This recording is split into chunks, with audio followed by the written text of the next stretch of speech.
Karolis Voityla. Priešais juvelyro parduotuvę. Teresė. Andrėjus pasirinko mane ir paprašė mano rankos. Tai vyko šiandien tarp 5 ir 6 valandos po pietų. Tiksliai nepamenu. Nespėjau pažvelgti į laikrodį, nei į senosios rotušės bokštą, kuri valanda. Tokiais momentais į laikrodį nežiūrima. Tokie momentai svarbesni už laiką. O jeigu ir būčiau prisiminusi, kad reikia pažiūrėti į rotušės laikrodį, nebūčiau galėjusi to padaryti, nes būtų tekę lenktis pro Andrėjaus petį. Ėjome dešinę aikštės pusę, kai Andrėjus pasisuko ir tarė: "Ar nori būti mano gyvenimo bendrakeleivė?" Taip ir pasakė. Nepasakė, ar nori būti mano žmona, bet mano bendrakeleivė. Buvo apgalvojęs, ką sakys.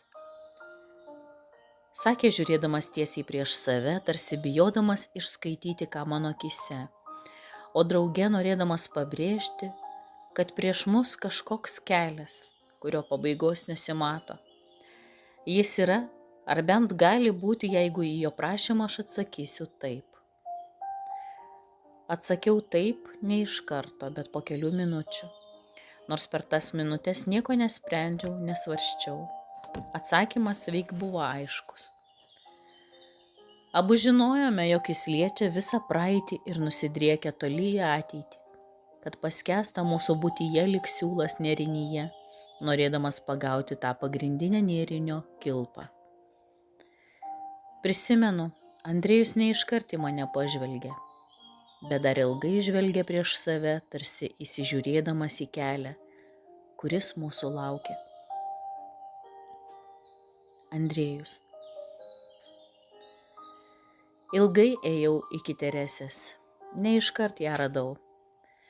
Netgi neprisimenu, ar pirmajam mūsų susitikimui padėjo nuojauta, ar kažkas į ją panašaus. Ir tikriausiai net nežinau, ką reiškia meilė iš pirmo žvilgsnio. Po kurio laiko supratau, kad ji mano dėmesio centre. Tai reiškia, kad galvoju apie ją, džiaugiuosi, jog taip yra. Galėjau, aišku, šitaip nesielgti, nors ir atrodė, kad reikia, bet suvokiau, kad taip nebus. Kažkas Teresėje mane patraukė. Tuomet jau daug galvojau apie antrąją aš. Teresė man buvo visas pasaulis, nors ir neartimas, kaip kiekvienas kitas žmogus, kaip kita moteris, tačiau galvojau apie tilto tiesimą. Leidau tai minčiai egzistuoti, netgi plėtotis manyje. Šis leidimas nebuvo atskirtas nuo valios akto. Nepasidaviau tik įtaigai ir griežtam nusistatymui, nes žinojau, jog tuomet tikrai nebūčiau įžengęs iš savo jo aš ir nepasiekęs kito asmens, bet tai būtų buvusi tik jėga. Nes juk kiekviename žingsnyje tekdavo susitikti su moterimis. Kai keletą kartų bandžiau eiti paskui jas, nusivildavau. Tuomet supratau, kad regimas grožis gali būti sunki ir nesaugi dovana. Sutikau ir tokių, kurios galėjo kitą nuskriausti. Taip po truputį išmokau vertinti grožį, sąlygojamą proto ar tiesos. Nutariau ieškoti moters, kuri tikrai taptų man antruoju aš, o tiltelis jungiantis mus nebūtų tik lentutė tarp nesusipratimų. Sutikau keletą merginų, kurios patraukė mano dėmesį, taip pat mano mintis, ir štai tuomet, kai maniau esąs labiausiai jomis užsiėmęs, suvokdavau, jog Teresė mano giliausiose mintyse, o kiekvieną su ją lyginau. Netgi norėjau, kad kas ją išstumtų iš mano atminties, tikėjausi to. Ir buvau pasiruošęs sekti tą, kuri padarys didelį įspūdį. Meilę norėjau suvokti kaip aistrą ir kaip jausmą, kuris viską viršyje. Tikėjau jausmu absoliutu. Ir todėl negalėjau paprasčiausiai suprasti, kuo Teresė išliko manyje, dėka ko, kas suteikia jai vietą manajame aš ir kas sukuria aplink ją tą kažkokį keistą rezonansą, tą būtinumą. Juk vengiau jos, vijau šalin mintis apie ją, kartais netgi tyčiojausi iš jos savo mintise, regėdavau ją kaip persekiotoją. Man atrodė, kad pažaboja mane savo meilę ir aš turiu viską galutinai nukirsti. Taip ir augo mano susidomėjimas Terese, meilė gimė iš priešinimosi. Meilė gali būti ir sukrėtimas, per kurį dvi asmenybės tvirtai įsitikina, kad turi viena kitai priklausyti, nors trūktų noro ir susižavėjimo. Tai vienas iš visatos procesų jungiančių tai, kas atskirta, o kas ankšta ar ribota, tai praplečia ir praturtina.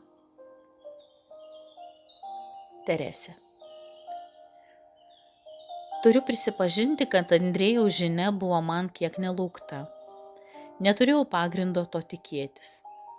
Man visados atrodė, kad Andrėjus elgėsi taip, tarsi aš jam būčiau nereikalinga ir stengėsi mane tuo įtikinti.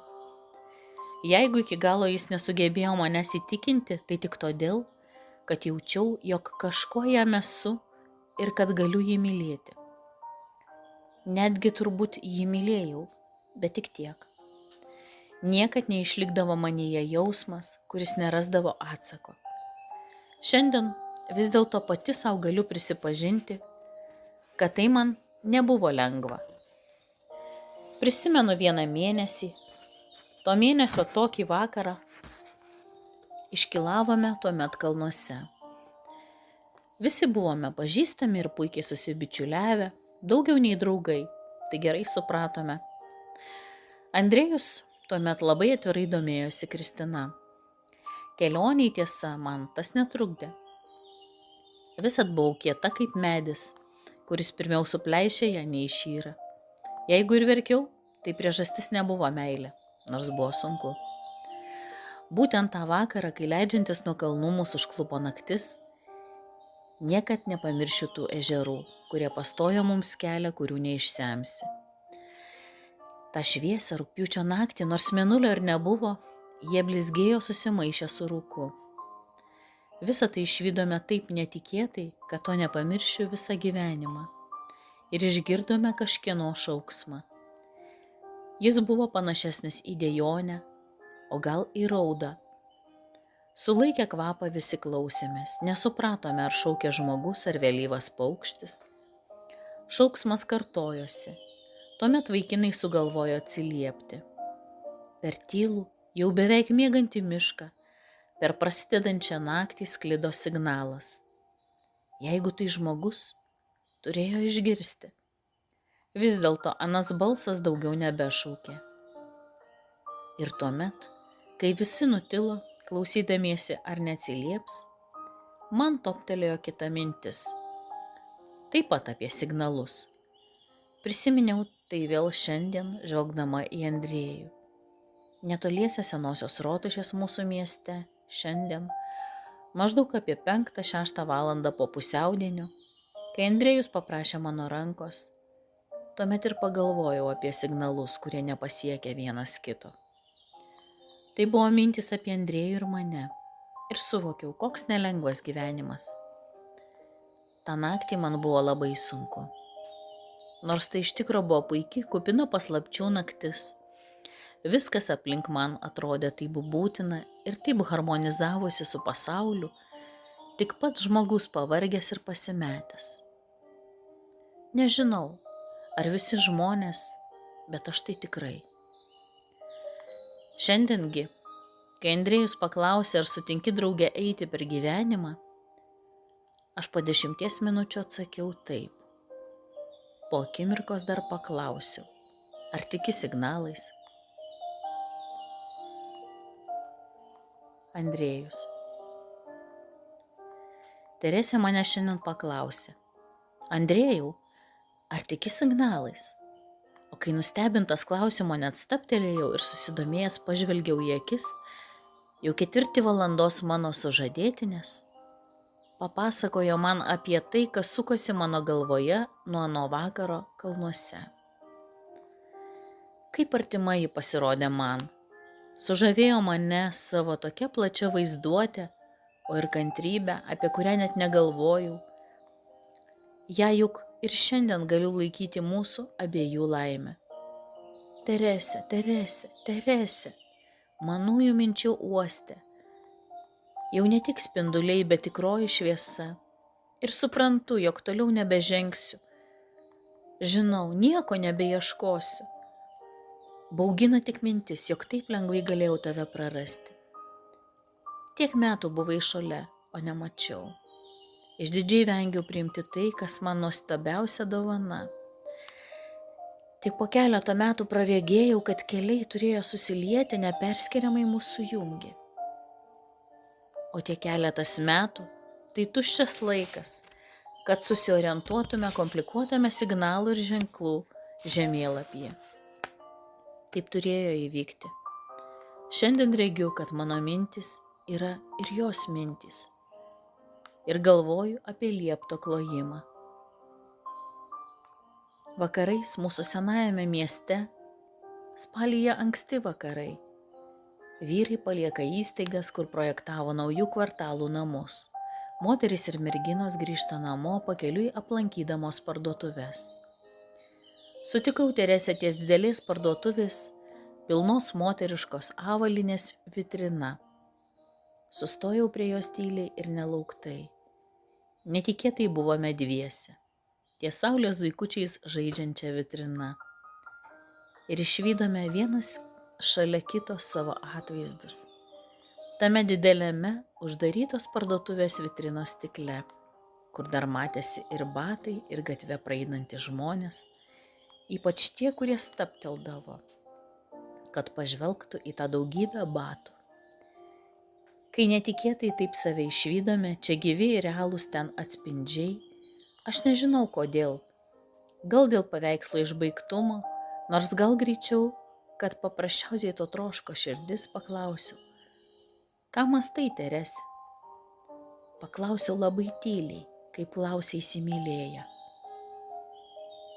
Teresė. Nebegalvojau jau tuomet apie signalus ir nebegalvojau net apie Andrėjų. Ieškojau batų aukštais kulneliais. Daug buvo sportinių batų, daug tinkančių kasdieną, bet labiausiai ieškojau tų aukštakulnių. Andrėjus aukštesnis už mane, todėl turiu paaukštėti. Tad mąsčiau ne tik apie Andrėjų ir save. Abu galvojame apie vienas kitą ir jis be abejo mąstantis tą patį, būtų apsidžiaugęs mano mintimis. Pradėjome šnekėtis apie visas smulkmenas susietas su vestuvėmis. Aš jam kalbėjau apie lovą, kurioje mėgstu ilsėtis, apie tą tamsų, labiausiai tinkamą garnitūrą. Andrėjus klausėsi manęs labai atidžiai. Ne todėl, kad lauktų pagyrimo, bet todėl, kad norėjo man visuomet patikti ir kad norėjo man padaryti malonumą. Po to dar drauge apžiūrinėjome juvelyro parduotuvės vitriną, kur aksomų klotose dėžutėse spindėjo įvairiausi brangakmeniai. Buvo čia ir vestuvinių žiedų. Žvelgėme abu tylėdami.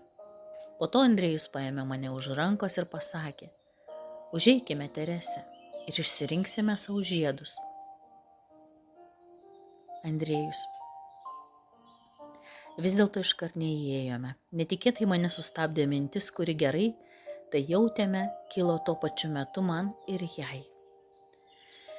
Išdėlioti žiedai labai stipriai mus paveikė. Jie dabar tik tauraus metalo gaminiai, bet tai bus tik iki tos akimirkos, kol vieną jų užmausiu ant Teresės piršto, o kitą ji ant mano rankos. Nuo tada jie taps mūsų likimu. Vis primins praeitį tarsi pamoką, kurios nevalia pamiršti. Atvers ateitį, jungdami praeitį su ateitimi. Taip pat kiekvieną akimirką, kai nelyg dvi žvakės abu sudegdavome. Tad neužėjome išsyk į parduotuvę. Mąstėme, žvelgėme į vestuvinius žiedus ir tylėjome. Būtent tai mus ir sulaikė ties parduotuvę. Delsėme. Tik jaučiau, jog Teresė tvirčiau prigludo prie mano peties. Ir tai buvo dabartinis mūsų praeities ir ateities susitikimas. Esame dviese. atsiradę iš kiek keistų akimirkų, tarsi iš kasdienių ir paprastų faktų gilumos. Esame drauge, tie du žiedai sujungia mus į vieną. Kažkas už mūsų pečių garsiai prašneko. Kažkas. Tai juvelyro parduotuvė. Kas per keistas amatas? Gamina tai, kas verčia mąstyti apie likimą. Pavyzdžiui, laikrodžius, kurie seikėja laiką ir rodo žmogui, kaip viskas keičiasi, kaip praeina. Teresė. Nutilo. Vis dėlto tas praeivis išskaitė mūsų mintis. Stovėjome toliau tylėdami. Tik mintis, mintis. Tarsi veidrodyje regėjau pati save. Klūpau balta santuokinė suknelė su Andrėjumi, o jis juodu kostiumu. Kai žengėme pro bažnyčios duris, buvau jau ūgio ir nebuvo tarp mūsų jokios disproporcijos. Būtinai reikia nusipirkti aukštakulnius batelius, tuos, kuriuos šiandien mačiau vitrinoje. O dar kas keisčiausia ir netikėta, tai kaip stovėjome priešais juvelyro parduotuvę, prisiminėme prieš keletą metų rašytus laiškus. Ištrauka iš Teresės laiško Andrėjui. Trokštu, Andrėjau, grįžti prie tos mūsų rugpjūčio iškylos, prie tos nakties, kai girdėjome tos neįprastus signalus. Pameni, tuomet kilo daugybė minčių. Vieni sakė, jog reikia ieškoti, nes gal kas iš keliauninkų pasiklydęs tankmėje, o kiti priešingai aiškino, kad tai vėlyvo paukščio, o ne žmogaus balsas. Tu iš tų antrųjų. Įsimintina tai buvo naktis, įsimintina dėl to, kad tuomet, man taip atrodo, Andrėjau, supratau tave. Ir patikėk, nustebino mane tos disproporcijos tavyje. Nežinoma disproporcija tarp laimės troškimo ir žmogaus galimybių. Visgi, tu bet kuria kaina stengiasi numatyti savo laimę, kaip kad viską numatai savajame projektavimo biure. Tau trūksta drąsos ir pasišventimo. Kam? Gyvenimui, likimui, žmonėms, Dievui. Ištrauka iš Andrėjaus laiško Teresei. Tu drąsi ir tvirta, o kiek kartų tavam veide regėjau ašaras, nors akys likdavo sausos. Gal tau tik atrodo, kad drąsiai sieki laimės, o iš tikro tai tik kita baimės forma, gal tik netokia atsargi. Rasdavosi vis daugiau ir daugiau minčių, daug prisiminimų ir pačios artimiausios ateities planų. Štai regiu save šalia, Andrėjaus prilygstu jam ūgiu, abu tokie tvirti ir subrendę. Kiek metų ir kiek laiškų reikėjo tam subrendimui. Stovime abu priešai šią parduotuvę, drauge lemdami savo likimą. Vitrina, mūsų ateities veidrodis.